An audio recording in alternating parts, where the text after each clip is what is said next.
Is. All right, someone want to tell me a little bit about what we do? Yes.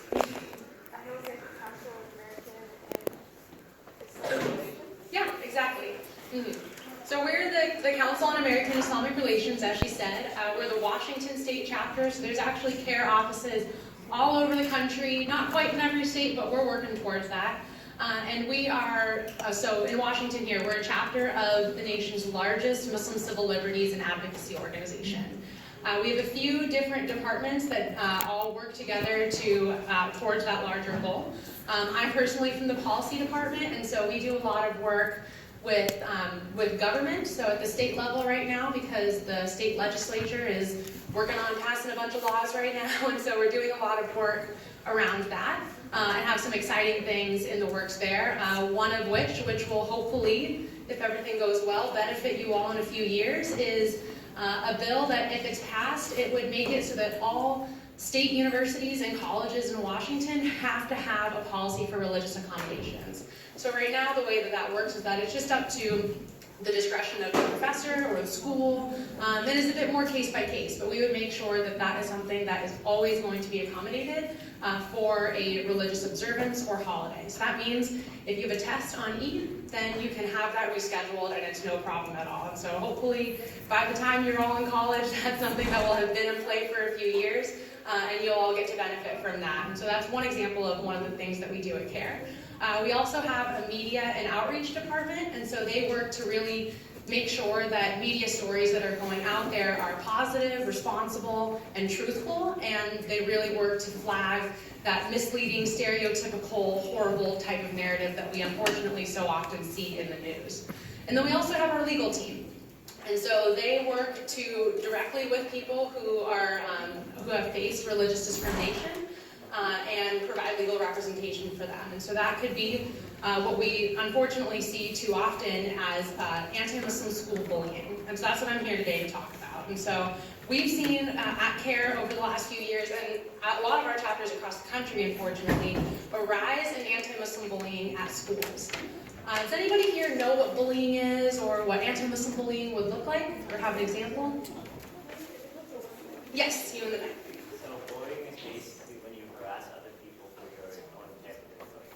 Yeah, exactly. Does anybody else have anything they'd like to add? Yes. It's repeated. Exactly, yes. And so as they were saying, but just to summarize that in case anyone who couldn't hear, bullying it's unwanted, aggressive behavior towards someone that's repeated over time. Bullying can happen for a lot of reasons. It can happen for no reason, just because the kid wants to bully you, and none of those times are okay. And so I want to talk to you all today about what kind of bullying looks like, and then specifically what anti-Muslim bullying looks like, how, if you find yourself in a situation like that, what you can do, what your rights are, and if you notice some of the signs maybe in some of your friends or your children, for some of the parents in the room, what you can do to make sure that that student feels supported and that you're addressing it properly. So bullying, first off, as I said, is unwanted, aggressive behavior that happens over and over. So that could be name calling, it could be physically hurting someone, so hitting you, punching you. It could also be social bullying, so that's excluding people from group activities. It could be spreading rumors about people, anything along those lines that's working to kind of manipulate the kid, make them feel bad about themselves. And no time is that okay. Anti-Muslim bullying, and that's what we're here to talk about today, and I'll tell you a little bit about why I'm here also. First off, just to inform you all about what your rights are, so you know what to do if you find yourself in this situation. But because we've been seeing this type of bullying increase in chapters across the country at CAIR, we wanted to do something about that. And so we work with people on the legal team on a case-by-case basis as they report anti-Muslim bullying or discrimination at schools for us. But we're like, what can we do to make it so that fewer kids experience this? And so we are following the lead from a couple other chapters who've been doing this for a few years now in having a school bullying report. And so the first part of that is that we have student surveys that I will have you all take. It's kind of like a test, but not really. It's a little long, but you can all do it, and it's going to be helpful to you in the end too. And so that's just so that we at CAIR have a better understanding of what's happening in schools across the state. It's your chance really to provide any feedback about your school experience, if there are bad things happening at your school, even if it's not happening to you, but if you see it happening to other students, you have an opportunity to let us know that that's happening. And then from there, all of these are anonymous. Don't write your name on it. If you write your name on it, I'll cross it off because I don't want that linked with your name. And then we're going to take that information and write a report about it. And so depending on what everyone is saying in the surveys, it could come out a few different ways. But our goal is to understand what's happening in schools and then take that information and work with schools and school districts across the state to make sure that they're doing everything they can to support their students and to create inclusive environments so that this type of bullying and bullying overall really goes away. Yes? I have a question. So you said so that they can do everything they can. Mm-hmm. What exactly is their ability? Yeah, so that's exactly what I was just about to get into. Great question. So she asked, what can schools do? What is their ability? In Washington State here, every public school district is required to have a policy that addresses harassment, intimidation, and bullying. They are required by law to have that. And so it is really your right, if you find yourself being bullied or you want to help one of your friends who's being bullied, you have the right to tell a teacher, to tell anybody who works at the school about that, and they have to do something about it. And so that process looks a little bit different school to school because they can, kind of customize the policies a little bit depending on the specific school. And sometimes, unfortunately, we're still seeing some schools that don't quite have a really strong policy. And so we want to know about when that's happening, about, if you've told a teacher about it and nothing's happening, then why is that the case? And we want to work with those schools to make sure that those are really strong processes, because what they should be doing, if in a perfect world, is talking to you, taking a report from you, talking to all the kids who are involved. So that would be the bullies, any kid who witnessed this happening, anybody that you told about bullying. And then they should be having an investigation into that to really find out, what happened, make their evaluations, and then take, either discipline the bullies or do whatever action is appropriate from there, depending on the specific case. And so that is your right by law. They have to have a policy that addresses it. They can't just say, work it out between you two. They have to take it seriously. Did I hear a question over here? No? Okay. If anybody also has any questions at any point too, I would love for this to be a bit of a conversation. So I'm giving you some information, but if you have questions or want me to elaborate on things, let me know. The one thing that I just will say as a disclaimer is I'm personally not an attorney or a lawyer, and so if we get into kind of too nitty-gritty legal type questions, then let's talk afterwards. I'll take all your information down and I'll have our attorney or our paralegal give you a call next week, and we can work that out if you have specific legal questions that I can't answer. So essentially that is what the school should be doing, but what are your rights as students overall? So you have the right to report bullying if it's happening to you, and you have the right to have that respected and handled appropriately. But even going back before that, you have the right to express your faith at school. And so that can come in a lot of different forms. That could be you have the right to pray at school. You have the right to wear religious clothing at school. Anything that you choose to express your faith, as long as it's not, and this is what the law says, causing like a disturbance to the classroom and learning environment. And so, sometimes that's going to be a case-by-case thing, but for the most part, you have the right to express your faith at school and to pray at school, as long as, that's not causing a disturbance in the classroom. And so, if that's something that you are encountering at school too, that's also something that we can deal with. One other unfortunate thing that we've been seeing that sometimes people may not think that this necessarily counts as bullying, but if your teachers are treating you a different way, or even if your teachers are bullying you, discriminating against you, or somehow otherwise trying to make it where you can't express your faith at school, then that's the type of thing that we can deal with at CAIR as well too. And that's not okay. Just because it's an adult or a teacher telling you that thing doesn't necessarily mean that it's right, or that it's okay, or that it's really the policy of the school or the way things should be at school. And so so if that's the case too, we want to know about it and we want to help you if your teacher is treating you in a way that they shouldn't be treating you. So let's talk a little bit, first off, are there any questions? That's a lot of information I just threw at you all. Does anybody have any questions so far? Yes? This is really weird, but so I know some of my friends who've actually experienced things and they've reported it to the school principal or vice principal, whatever it's called, and they didn't really do anything about it because the teacher denied what she did. So what would you do after that? I would call CAIR. And so really in any of these cases, even if you feel that the assistant principal or whichever administrator is handling that, even if you think that they're doing the right thing and it's going well, I would still just give us a call, let us know that that's happening, but especially if they are saying, no, nothing, this didn't happen, anything along those lines. And what solutions would you guys provide? Yeah, and so we would intervene in that situation. We would set up a time to meet with your school administrators.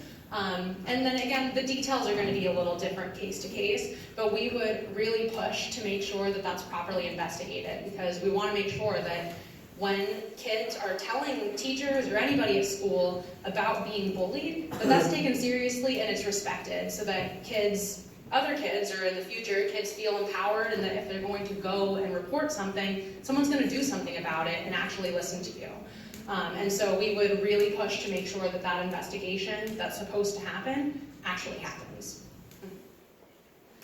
So I want to talk a little bit about, kind of what anti-Muslim bullying specifically looks like. What are some signs if you're being bullied, or that's more for, if you notice these types of signs with your friends or with your children, anything along those lines. So does anybody, what is anti-Muslim bullying? Does anybody have an example, or can you tell me a bit about what that means?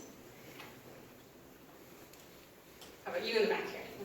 Isn't it where it's like somebody just bullies you just because of your faith or something like that? Exactly. Yeah, that's exactly right. And so if you couldn't hear him, he said someone's bullying you because of your faith.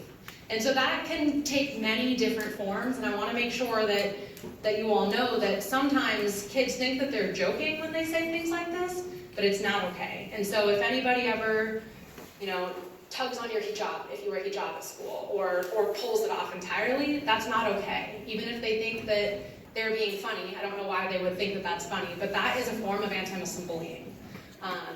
Did you have a question here? Yeah. So what if in my school, for example, I hear a lot of people say things about Allah Akbar as in something that's a form of discrimination or something, and they say it in a bad way to joke around. But even though if it's not directly saying it to me, you can still feel a little offended by it. But would you report something like that to CAIR? Absolutely. If you feel that your school environment is unsafe, or that kids are saying things that are inappropriate, even if they think there's a joke. And there's a few different ways we can handle that. If you don't want to pursue a bullying report, which I always encourage people to do if you feel that you're in that situation. But we've also worked with a lot of school districts too, to have trainings or presentations, or just provide more information to the teachers, and then hopefully to the students as well too, so that they really just know, the truth about everything, and that they are more informed overall about their Muslim students and about the Muslim population at school, so that hopefully those kinds of comments start to go away. And so if you're noticing things that,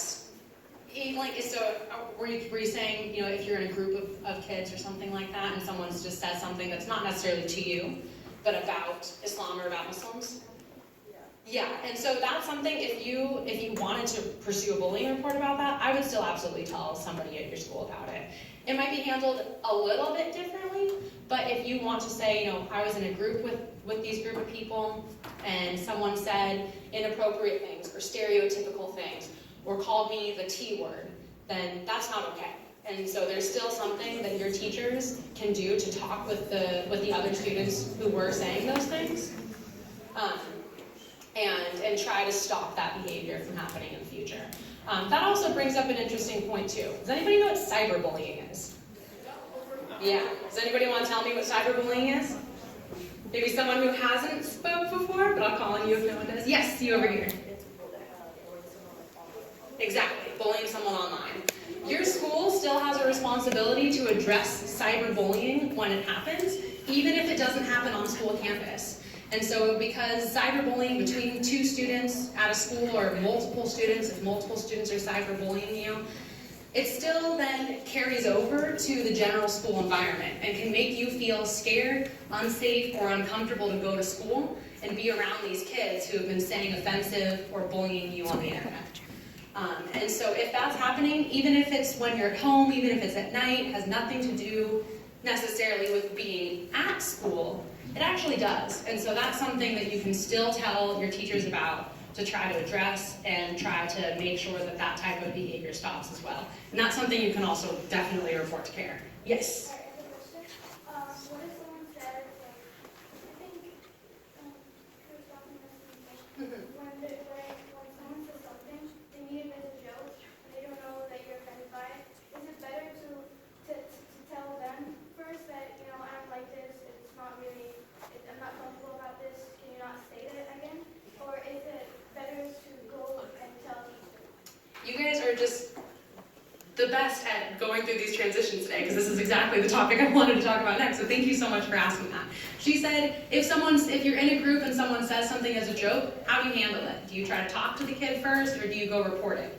And so really, that, I would say, depends on how comfortable you feel in that situation. If you feel like you can calmly and confidently say, that's not okay that you say that, that hurt me, that offended me, or it's just an offensive comment in general to anybody.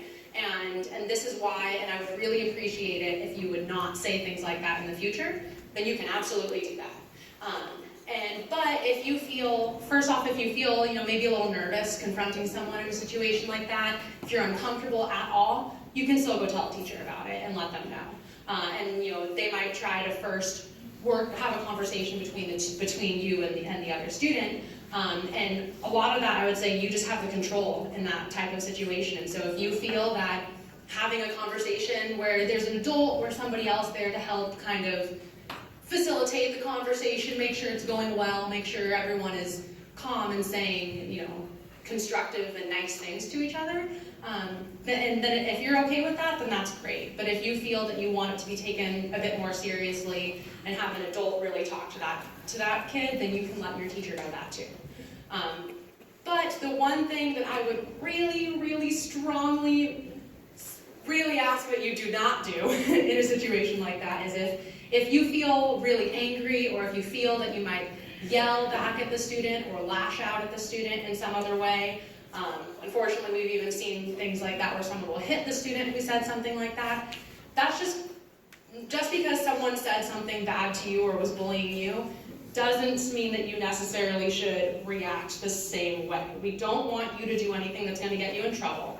Unfortunately, in a lot of situations we've seen, even if someone is defending themselves in some way, you end up getting in trouble for that. And we don't want you to ever be in a situation where you're going to get in trouble because you were bullied. And so if that's the case where you feel that you're just a little too worked up and you might yell at the student or do something that you otherwise wouldn't do, then definitely go tell a teacher in that situation. And don't put yourself in a place where you're going to do something that you could get in trouble for. We don't want that to happen. Does anybody have any questions? We've actually moved through quite a bit of the material already, so I think we're going to be done a bit early, but there's still more, so not quite yet. Another thing I want to talk about, and this is for a little bit more for parents too, is what are some signs of bullying, and what can parents do in situations where they see things, where maybe their kid is coming home and telling them that they're bullied, like what can you do to help in that situation? So every kid, of course, is going to react differently to any situation. And so this isn't necessarily a one-size-fits-all list of signs of bullying, but some common types that we see are if your child or if any student is not interested in going to school, if they're saying that they feel sick a lot, and trying to make it where they can stay home that day or something along those lines. If you come home, if your student is coming home with missing items, like if their backpack's missing or some of their papers are missing, then that might be a sign that there are kids who are taking that from them and bullying them in that form. It could be that they're not interested in doing some other extracurricular type activities that they used to really be interested in. If your kid was really interested in or was really active on the soccer team for a long time, for example, and then doesn't want to go to soccer practice anymore, that could be a sign that there's something happening at soccer practice as well too. And then some really unfortunate signs that we've commonly seen, and of course this is not the fault of the child who's being bullied at all, but we see a lot of kids who start to struggle, if they're being bullied because of their religion, who sometimes will start to struggle with their religious identity. And maybe we've unfortunately seen young girls who wear hijab to school and then don't want to wear it anymore. And that could potentially be a sign that kids are making fun of you, kids are bullying you because of your hijab. And so if that's the case, have a conversation with your kids. Make sure that they feel that they're in a safe place where they can come to you and tell you those types of things. And then if you find out that something is happening at school, parents can also go and talk to a teacher, a principal, anybody who works at the school there, and the report should still be taken as seriously as if it was the student themselves telling you. And for parents too, same with kids, you can always call CAIR Washington. We unfortunately deal with a lot of school-type cases, but that also means that we know what we're doing in these situations. And so if you even just feel that you want to have someone from our team in the room with you when you have that, to make sure that the teacher is saying all the things that they should and that all the right things are being done, we can absolutely be there for you. Yes, question? I understand there's a lot of Islamophobia that goes around in school, but how about outside of school? Yeah, and so that's a little similar to what I was talking about with cyberbullying earlier. If there are things that are Or like if it's someone that you're going to see once in your whole life. Oh, okay, in your whole life. So it's a little bit of a different thing than school bullying, but that's still something that we see commonly at CAIR, and it's still a type of incident that we can deal with. One thing that we're trying to do with that, because say we've seen quite a few reports in the last few years of women especially who are harassed on public transportation. And it's by someone they don't know, they've never seen before, and they'll probably never see again in your life. And so one thing that we're really trying to do proactively for those situations is a training called bystander intervention. And that's something where we teach people,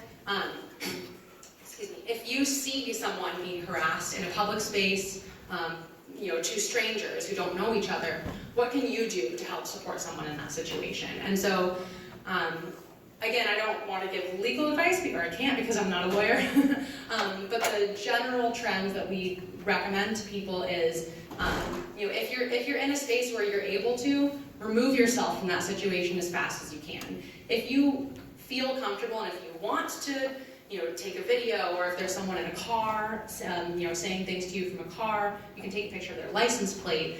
And a couple options you have there is if you want to call the police, let them know that someone is harassing you, you can do that.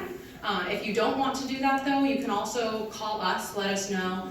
We'll make sure that you are in a place where you can get to a safe spot, where you're removing yourself from that situation so that it doesn't escalate. And then we can work together from there to do what you'd like to do to address that. Legally, again, I'm not a lawyer, but those situations can sometimes be a little bit tricky legally if no one is physically hurting you. But again, that's all going to be case by case, and so we just really strongly recommend that you do what you feel comfortable with to remove yourself from the situation as fast as possible, and then give us a call and we can work out the specific details together. Yes, you have a question? So how many reports of school-related bullying have you gotten, the average amount per month? Because I feel like people make it seem like there's a lot more than that actually happens. Yeah, and so I don't actually know those numbers right off the top of my head, unfortunately. I probably should. But that's more something that our legal team deals with. We see probably about 20% of our cases annually as some kind of school incident. And so that includes more than bullying. That could be if you are looking for help getting an accommodation at school, that includes that as well too. So if you just want someone to help you talk to your teacher to make sure you have a space to pray, that includes that as well too. And so I don't want to throw a number out there and have it be wrong, but that's what we're trying to do with this survey, is that I want to see how frequently this really is happening in our schools here, and how big of a problem this actually is, because in all of our dream world, this wouldn't be an issue. And I hope to see on these surveys that kids are having positive experiences at school, feel included at school, and for the sake of results, I want bad data on these, because then that means that you all feel comfortable and safe at school. That would be great for me. But if that's not the case, I don't want you to lie about it. I want to make sure that we know how much is actually happening, so that we can respond to that appropriately. And even if it's the case where overall most kids feel safe, included, and welcome at school, I want to make sure that that's the case for every single student. And so even if it's not happening, 5 times a day at every school district across the state, which I just made that up, I don't know if that's true at all. But if there's one kid who feels that they're being bullied for their religion at school, or discriminated against at school, we want to know about it, because we want to make sure that just because you're one student and if it's not happening a lot overall, again, hypothetical, that doesn't mean that it should be happening to you. Do you have a question? I'm a parent. Mm-hmm. I have a teenager, and he went through something, and I had to deal with it on my own, and it was extremely hard, and I was borderline going to call CAIR. So can you tell me what you do once I call you? Absolutely. What are the first steps? Do you take someone's phone number and call them? Or? Yeah, absolutely. First off, I'm so sorry that you had to go through that, It's and really hard. yeah, and I really hope that never happens again in your family. But what that would look like if you call us is the very first phone call is probably going to be leaving a message with us. We'll get your information, your contact information, because you're probably first off not going to be talking to our staff attorney on that first phone call. And so we'll get a little bit of information about what's going on. If there's something urgent, if you're in dire danger, then we would of course deal with that more quickly. But usually it's going to be that we'll take a message, and then the trend in our office is usually within a day or two, someone will call you back. And they'll take a full report about what that is. And so that could be, if you want to have that conversation over the phone, you can do that. If you want to find a space where you can meet in person to do that, we can work with you to make sure that that conversation is as thorough as it should be, and then you feel as comfortable in that conversation as you should.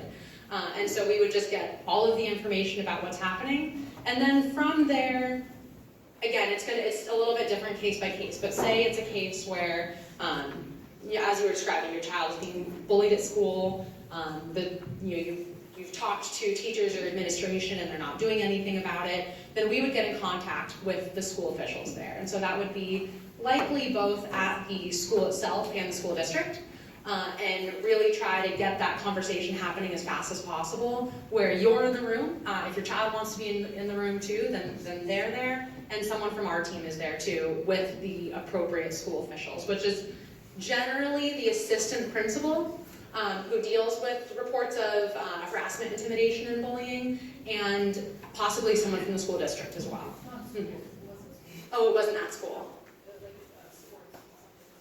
Okay, so that would be, and it was like a non-school affiliated sport team.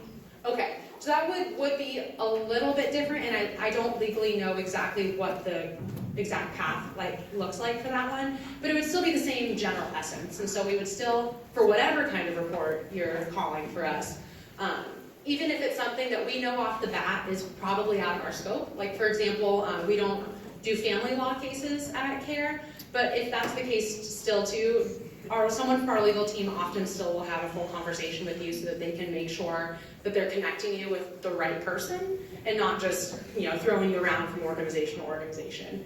But in a case like that, we would still have a full conversation. It's called an intake with you, and get all the details about what happened, who was involved, everything that's relevant there. And then for something like that, likely what would be the case is that they would get in touch with the people in charge of that sports team and still go through a similar process, but it's probably going to look a little bit different than it will with a school district, because schools are state organizations, and there are laws that really hold them accountable there. Sometimes with private organizations or with companies, the process is going to look a little bit different because they're not as tied necessarily to the state law as a school is. And so it might look a little bit different than what a school process will look like, but the general course of how things are going to go would be similar. Yeah, of course. Yes, question here. What makes an incident be considered bullying and what makes it be considered harassment? Like what differentiates bullying from harassment? That is a great question. She asked, what's the difference between harassment and bullying? So often, harassment can be considered something that happens once, and bullying is generally more a behavior that's repeated over time. There are some other distinctions of bullying that give it that classification as well too. A lot of times bullying happens when the kid who is the bully thinks that they have some kind of power over you, that they're bigger than you, and they want to make you think that they can beat you up, or something like that, or that they're trying to manipulate you or blackmail you, or that they have some kind of, oftentimes it's made up, but some kind of power over you that they can use to scare you, to make you feel bad about yourself. So that's usually what bullying is considered. Any other questions before we get to the surveys? Yes? Alright, so back to my other question Yes. about like the frequency of this actually happening. Well, I don't know about other schools, but like at our school, other than like the harassment, intimidation, bullying thing, they made like a more refined version called like social emotional learning, Okay, yeah. which like included a bunch of stuff about like specifically race and like I don't want to be like say against the whole entire idea. I think it's good, but it was just like delivered really badly because the week of like that social emotional learning class or whatever, everyone was just using the stuff that was in the class as new material, and it was just like a new whole entire joke that like took off, and everyone thought it was funny, and nobody really took it seriously. Okay. Yeah, that's really unfortunate to hear. Again, I like when there are types of programs or curriculums in school like that that are doing what they can to address whatever type of problem it is. We like when we see curriculum that is diverse, that addresses diversity, or make sure that different students have all the information that they need about their fellow students. But if you feel that something like that is happening too, you can still let your teacher know, like, hey, I like that you're trying here, but this is what's happening because of that, and that maybe you guys can have a conversation with your parents, possibly with someone from CAIR in that case too, about how to make sure that the curriculum is being taken seriously. Yes? So if I get bullied, Bullying isn't funny, guys. Oh. Anybody can be bullied for any reason. Okay, what was your question?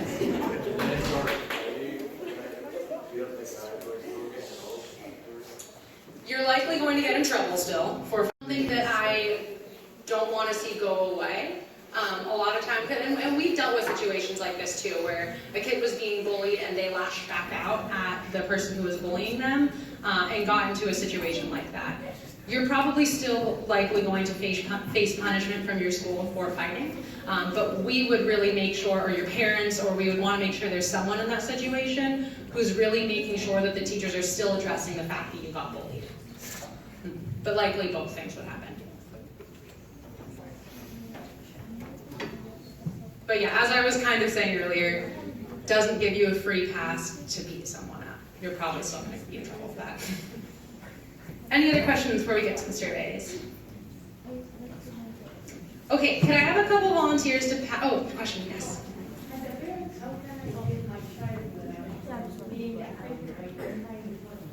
And so, oh, I'm sorry. Okay, so I would, again, this isn't necessarily my specific area of expertise on child psychology or that kind of dynamic between your students, but I would make sure that if you notice that there's something happening with your student or with your child, or they're acting differently, anything in that situation, do whatever you can to have a conversation with them and try to make them feel comfortable opening up to you so that if something bad is happening, they can let you know. But I would also say the more information that your kids have about what bullying is, making sure that they're hanging out with kids who respect them as well too, and that they're not going to people that they see as friends aren't going to make fun of them, bully them for whatever reason too. That their friends are well informed about everything. Information and education really is key to it all. And so I would just really make sure that your child has all that information. They feel confident in going to school and asking for those accommodations at school if they need them, and that they feel they can come to you if anything ever changes. I have a question. Yes.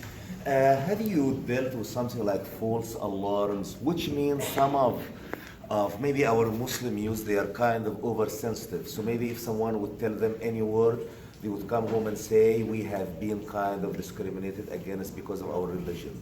So maybe this is not the case, but they are just kind of oversensitive given whatever is going on in terms of any data regarding these cases? I don't have information on that. I have not personally dealt with a situation like that. I guess just a quick disclaimer for a bit of my background with CAIR too. Before I was with the Policy and Advocacy Department, I was a non-legal advocate, and a lot of the cases that I would work with were school bullying cases. And so I've done a lot of work with school districts and with parents. So I personally have not dealt with a case like that necessarily. We still try to, first off, make sure that whenever there's a report, it's being taken seriously, because we don't want it to happen where a kid does come to us or come to someone at the school and they're just, writing it off as being overly sensitive.